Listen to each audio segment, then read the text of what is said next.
Good morning, everyone. John McClain here with Die Hard Painting. I'm sitting here at the painting table in front of the camera. I wanted to do a bit of an intro before just hopping into the content of the video, just to set up expectations. And what I mean is, first off, this is not a painting tutorial. I won't be painting anything. It's going to be a little bit longer of a video than I would normally like to put out, and it's going to be a slightly different format. I'm going to lean more towards education rather than entertainment. I still hope that you find what I have to offer in this video entertaining, just in a different way. So what am I getting at? In this video, I'm going to show you every single miniature that I've painted since I started back in September of 2022. I want to show you the full 15-month progression I've been on in order, to becoming a better miniature painter. It's January 2024. And everybody's posting online what they've painted in the past year. And I think photos are great, but they don't tell the full story. Something I've noticed in these 15 months is on the internet and at my local game store, there's a lot of people out there who are painting or wanting to get into painting, but they feel like they just can't up their game. They can't progress, or progressing is something that only a few people can do. They'll never be able to paint at the level of what they see on the internet with certain content creators or on the box art. And I just want to make this video and try to kill any and all doubt. So, first thing, I'm not calling anybody out or critiquing the content that we all consume. I think it's great. Anything that you can find for free on the internet. YouTube is a great source to becoming a better painter, but we only ever get snippets of it. Painting tutorials, how to glaze, how to stipple, how to layer. I've never seen on YouTube, freely given, just somebody sit down and show off all of their miniatures, actually show the progress of how they become better. You'll see a video, somebody just puts something on the screen of, this is where I was and this is where I'm at now, and just everything in the middle is lost. So, just to backpedal, a little bit about me. I don't consider myself to be a professional painter. I've never taken a commission. I've painted for friends and family on request, and I've been offered money in the past, but I've said no, just for the sake of, I wanted to do something nice for other people. And honestly, I am getting something out of it. I'm getting in, the hours of painting, getting my reps in, as you could say. And it's just something nice to do for other people. I don't want to sit there and ask for money, even though I probably could. And I've never submitted anything to a painting competition, so slight caveat. The biggest reason I'm posting this in the first place is because during these 15 months, I've brought these miniatures to my local game store, or posting them on Reddit, and I get questions on how, or comments, and I'm like, yeah, that looks good, how did you do it, or I can never paint at that level. And I really just want to kill any and all doubt. Everybody can do this. Anybody can do this. Sure, there's those select few who are always going to be painting at a higher echelon than the rest of us, but you don't have to have gone to art school, have an art background, or have great natural talent to paint great miniatures. Like my background, high school, I was in marching band, symphonic band, and I did a little bit of sketching. In band, I was a percussionist, so purely all rhythm. No music theory. I don't even understand that stuff. I don't consider myself to be artsy or an artist, but I like new challenges. I feel like I'm somebody who could pick up something very quickly, and that's not unique to me. Anybody can't do this, and I really want to just stress that point. So anyways, in this video, I'm going to put every single miniature on the turntable. That's going to just populate the majority of the screen. Just spinning 360, you'll be able to see all angles, the good and the bad. And then I'm going to put myself in the corner of the screen because I want to talk about my thoughts, the goals I had with each miniature, just kind of what was going through my mind, and also, the content I was consuming, who I was watching in order to become better, because this didn't all just come to me like everybody else. I'm on the internet, I'm trying to find videos, what is helpful. And whatever video or creator or any content I might reference in the video, I'm going to put in the description so you can go forth and check out and learn. And also, I'm going to timestamp this video in the description so you could see if you want to skip ahead to a certain miniature, or you have a curiosity about one thing, you can go ahead and do so. I don't recommend that you do that, only because I feel like it will kind of defeat the purpose of what I'm trying to do. But I'm also timestamping it as reference material in the future. If you want to look back on this video, maybe I made a good point, or you want to see a miniature I've painted, instead of just randomly trying to land on it, it'll just be there for your use. So, anyways, I'm done talking. This is like my 10th attempt trying to record an intro. I think this is good enough, and I just want to hop right into the video. Like this intro, I have some notes. I kind of wrote a script, but it's free-forming. That's what I'm going to be like in the video. I might ramble a little bit, hang with me. Post, I'm trying to consolidate everything down to clear, concise ideas instead of just me rambling on and on. So anyways, enough said. Let's just hop right into the video. The first model, or models rather, are Tactical Marines from one of those painting sets that Games Workshop provides, where it's 3 models, a handful of paints, and 1 starter synthetic brush. Once again, not a whole lot to talk about. A little bit of edge highlighting, weathering around the model with what was available.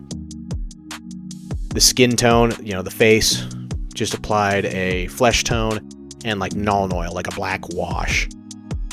At this point, I'm kind of just watching TableTopReady. This is a guy I found on YouTube. He's great for people who are starting out, and if you really want to have that tabletop ready and quality painting. Not that that's the only quality he paints at, or that's to be reductive or anything, but he's great starting off, and he really shows people how you can easily get to an heavy metal style painting, which is the team that Games Workshop uses for their box art.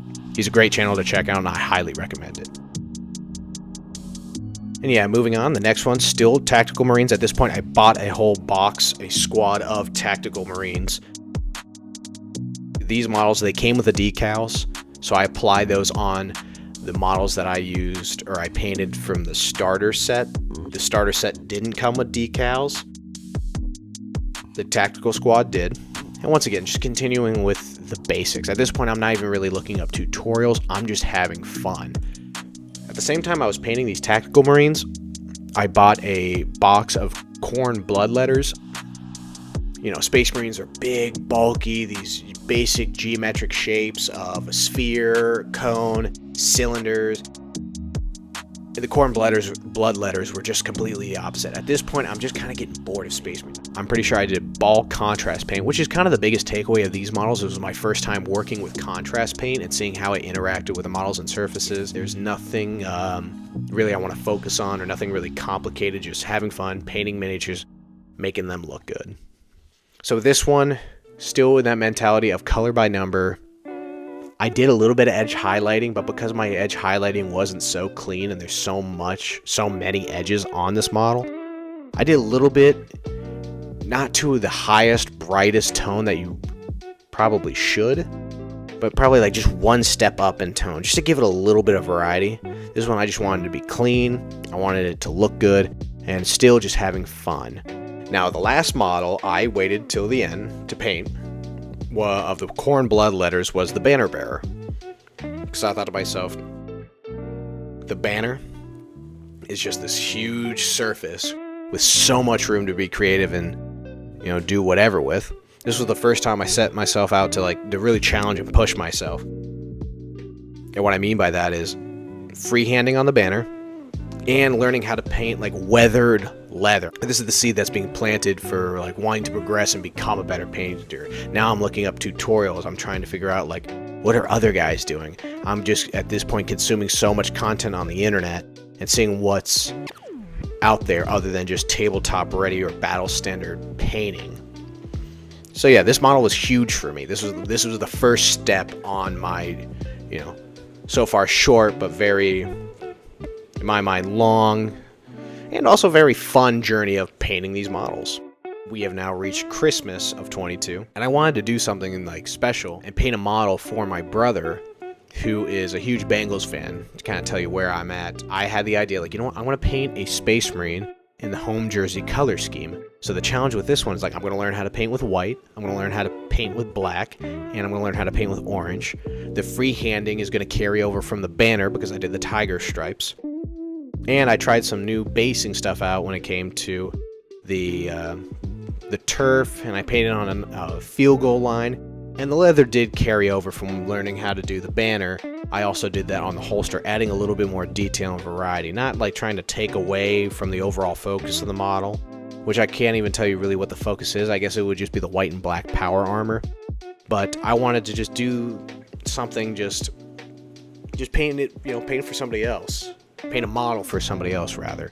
I was even able to find a stencil from the tactical squad with Joe Burrow's number on it, number 9. I did this because not only as a gift, but I also wanted to push myself. Like, if I'm going to be giving this model to somebody else, then it's going to not only make a statement about what I've been doing the months following to this point, but also I want it to be clean, because I don't want to just hand him this half-painted like thing that like a 2-year-old or a 3-year-old could have painted and be like, oh, here you go.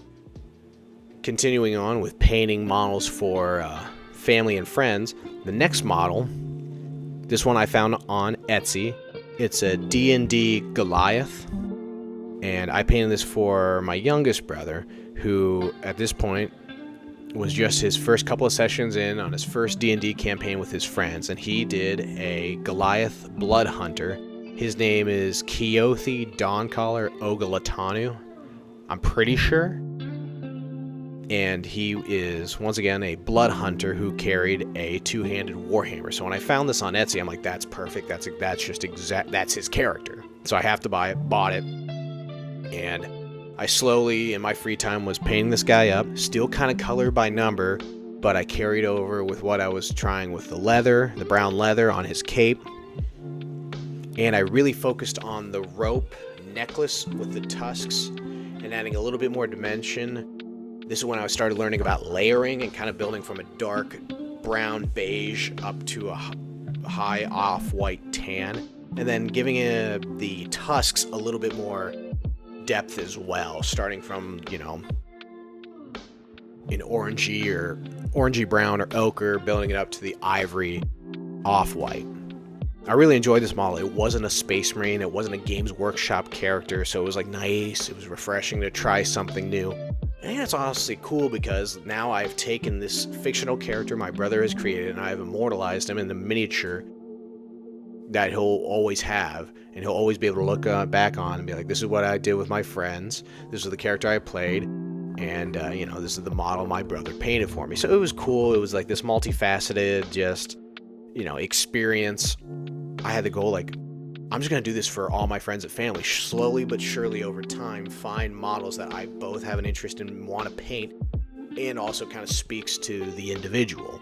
So this is where I'm like, all right, I'm just doing this for all my brothers and friends, and I'm still doing that to this day. And I think it's a great way to progress as a painter, because once again, when you are handing this model off to somebody, it not only just kind of like reflects on your work and how far you've come, but also you want it to be good, because you're showing this person how much they mean to you.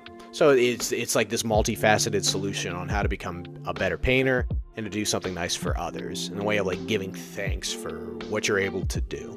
All right, the next miniature is a Space Marine, a Blood Angel Space Marine. This Marine wasn't one of the tactical ones that I got in the box, because I don't think he's a Primaris Marine. He's one of those boxes where Games Workshop does the mystery, like Space Marines. There's like, it could be any one of 6. Carrying on with the freehanding, the Blood Angel symbol, their sigil, I didn't have a stencil for. So instead of trying to find one or get them, I just decided, I'm like, you know what? I'm going to just paint it on. It's just a blood drop and 2 wings. Like, that's easy enough. I can try it out. And then on the other shoulder pad, I did a Roman numeral 2, continuing with the heavy metal, still at this point watching and following along with TableTopReady and his videos. Details on the gun, just trying to give it a little bit of weathering, extra detail populating space, but overall trying to keep it clean, tidy, more paint by color, heavy metal. On his knees was like the first time I was like, you know what, maybe some volumetric highlighting in the sense of like how the light is hitting it. I guess technically layering, although at the time I didn't really know what layering was. But this one was just something I wanted to paint for myself, and painted him super quick and easy. I think like 2 sessions, but really enjoy this guy, and just something, to stand out from the other Marines I've painted thus far. This was fun and kind of like a nice callback, like where we are today type thing. Okay, so the next model that I painted was this Orc War Dancer that I found off Etsy. And it's actually the exact same model that Dr. Faust in his painting tutorial on layering and glazing. It's the exact same model that he painted, so I'm like, perfect. This is going to be an exact one-for-one, following a painting tutorial on trying 2 different techniques that I've never tried up till this point, layering and glazing. And even in his video, I'm pretty sure he says it's not best to paint the model in the way that he did it. So it was kind of like 2 halves. The first half was layering, building up the tones, if they think like a European Caucasian skin tone, and then glazing the green over it. So you really can't even see the first half of the work that I put into this model. Still, I think the end product was decent. I'm not gonna lie, this was like one of the first fumbles I had in learning a new technique when it came to, you know, just this hobby. And what I mean by that was the glazing part, and I really didn't understand until I made the mistake. I didn't understand how much paint you had to remove from the brush. But overall, I don't think it's terrible. And this is where I'm starting to be a little bit more conscious of how I'm painting the model and trying to keep it like, you know, a little bit like real, in the sense of like the knees and the elbows I glazed on a little bit better and a little bit more subtle. Some, I think, like magenta, because skin is translucent, so I just want to show that, you know, blood is flowing. This is a, you know, a being, a creature that is alive, instead of just being one color, like, you know, say, you know, like Armour that I've been painting up to this point. And then carrying on from the work from the other models, like the wrappings of the axe, her undergarment, red. And what I mean by that is starting with a dark red, edge highlighting, and building up the tones to a higher, almost off-white kind of pinkish red. And then doing some base work on the stone, but really the biggest focus was layering and glazing. And this was the first time I'm like, oh, okay, there's a lot more to this hobby. There's a lot to learn. Like, and it was the first time that clicked, like, okay, this is what layering is. This is what glazing is. I messed up, but hey, that's fine. I got it. I was going to make mistakes. It had to happen. I've just finished her and got to the point where I was happy and moved on. And you can still see where brush control is pretty good. And in the sense of like the toenails, the eyes, the teeth, it's very clean. And I learned something new. So I really enjoyed this model. I'm going to leave a link to any videos that I reference and any channels in the description if you want to go check it out and try it for yourself. This is a Dark Angels Assault Intercessor. So the last one was the Orc, and that was once again layering and glazing. But once again, I wasn't satisfied with how she turned out, so I really wanted to push the envelope again, but really make something good and that I would be proud of. So I went back to a Space Marine, something I'm very comfortable with at this point. Continuing on with my research, I discovered Squidmar Miniatures, his YouTube channel, and he has very good videos on layering, volumetric highlighting, and glazing.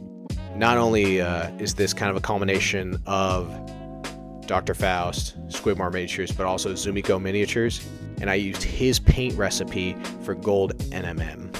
And that was also something new I've never tried, was NMM. And for those who don't know, that's non-metallic metal. Instead of painting true metallic metal like Retribute or Armour, you're painting it to make it look like the surface is that reflective metal. So I did that with the green power armor and with the gold around the trim of his left shoulder pad and on the center button of his belt.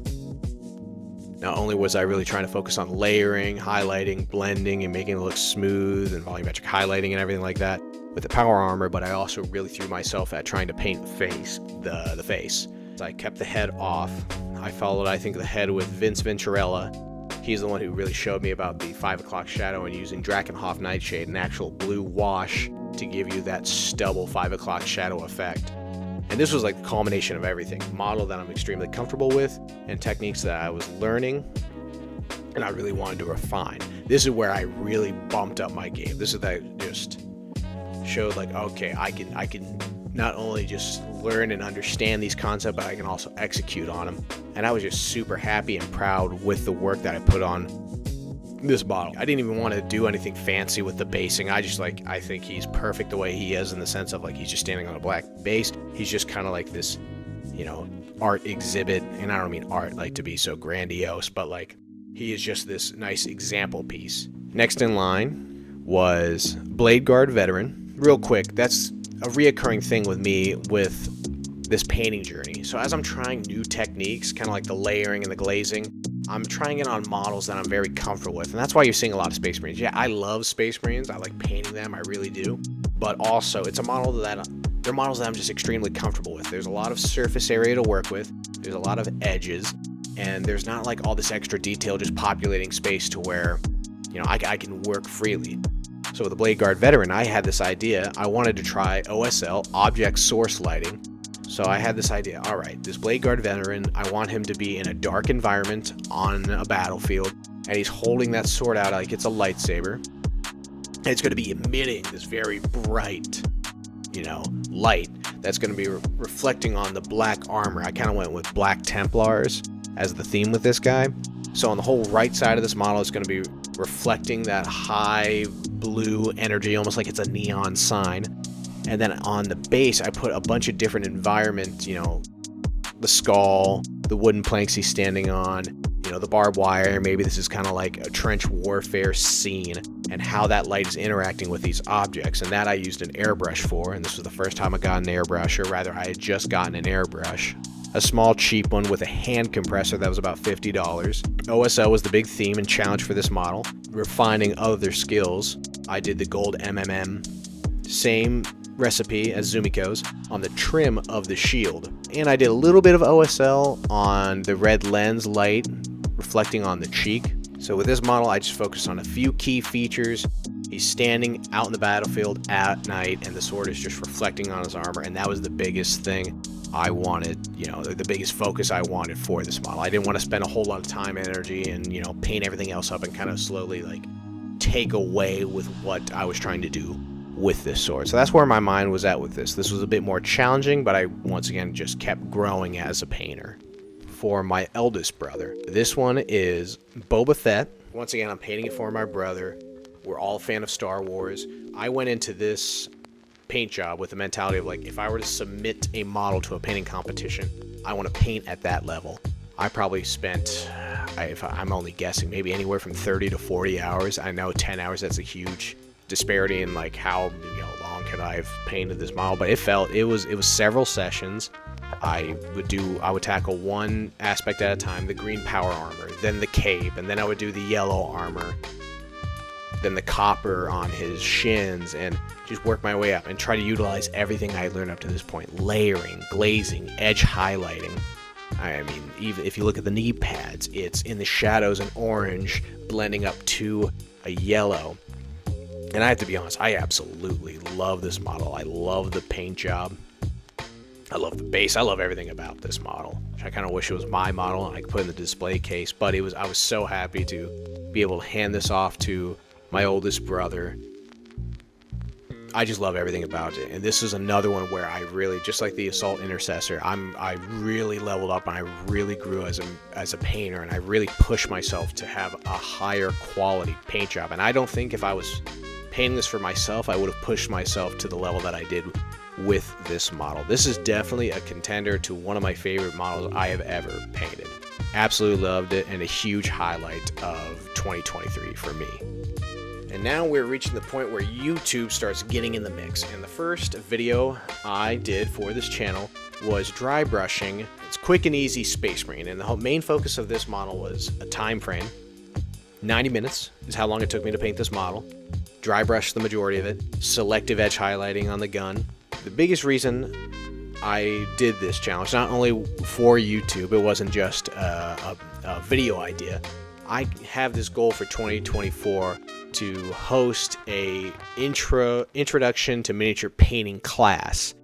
And so I was thinking time frame, what could everybody do, but can I teach something new to a class, a new technique that's not maybe common knowledge? So I was thinking, alrighty, how fast can I paint the Space Marine? Space Marines are easy, a lot of surface area, and the technique I chose to focus on was dry brushing. So that was kind of the whole reasoning behind wanting to paint this model. I ended up making a YouTube video out of it. Keep in mind it's my first video ever, so it's a little rusty, but I'm happy with the end product, and it's a good example to say when I do, because eventually I will do a painting class. I can use this as reference material for those who are going to be attending the class, as something to always look back on. The hypothetical comes to where they don't finish the model in class, or if they want to be able to recall what they learned. So that was the whole meaning behind this guy. It was mostly a challenge to myself when it comes to time frame, and also just kind of thinking into future projects. So that was the mentality with painting when painting this model. After the dry brushing Space Marine, I painted Groot and Rocket Raccoon from Marvel Crisis Protocol, and first on screen is Groot. But both of these models are for a friend. She was just telling me how much she loves Groot from Guardians of the Galaxy. And I wanted this to once again be something that was going to be a good paint job for the model, for the friend, but also something new and challenging for me. So I decided with Groot to do a comic book style painting following along with Epic Duck Studios. And this is the second video on my YouTube channel. If you want to know how I painted that model, go ahead and check it out. And then Rocket Raccoon, I do have the footage for how I painted him. I didn't end up making a video out of that footage. I still might. But with Rocket Raccoon, I did a mix of kind of the realism, layering, and blending I had been doing, mixed with the comic book style. I really focused on the fur, painting the yellow of the gun, and the orange of his suit. Probably my favorite miniature to date, Thanos the Mad Titan. And this model, I followed Sorastro's painting tutorial. I showed him off in my third YouTube video with Drax the Destroyer on how to layer. It was not nearly as stressful as I thought it was going to be. At this point, I'm just going into any free content when it comes to YouTube, or any free content with miniature painting, YouTube being a big part of it. So I knew who Sorastro was, but I just kind of felt intimidated because he's such a good painter and everything he does is clean. So I was kind of waiting for the right time to try out one of his painting tutorials. It took me like anywhere from 22 to 25 hours, and there was zero stress with painting this guy. I had so much fun. It was super easy. At this point, I'm pretty good understanding of layering, even stippling at this point, glazing, and I just went for it. I had the fluorescent paints for the Infinity Stones, and this was zero stress, a lot of fun, and probably the best model I've painted to date. And just, I can't say it enough. Zero stress. Once you hit a certain point, I feel like in this hobby, and you're starting to get the basic understandings of a lot of these different techniques and different paint, how it interacts, different types of paint when it comes to brands or even colors. Things just, it just flows off the brush. You just hit a point where, just the flow state. I just had so much fun painting this guy. And he's probably, I was saying Boba Fett is a contender. I would say Thanos is my favorite model I have painted thus far. Absolutely love this model. Go check out Sorastro's. Don't feel intimidated. Give him a shot. I think you'll be pleasantly surprised. I genuinely believe that.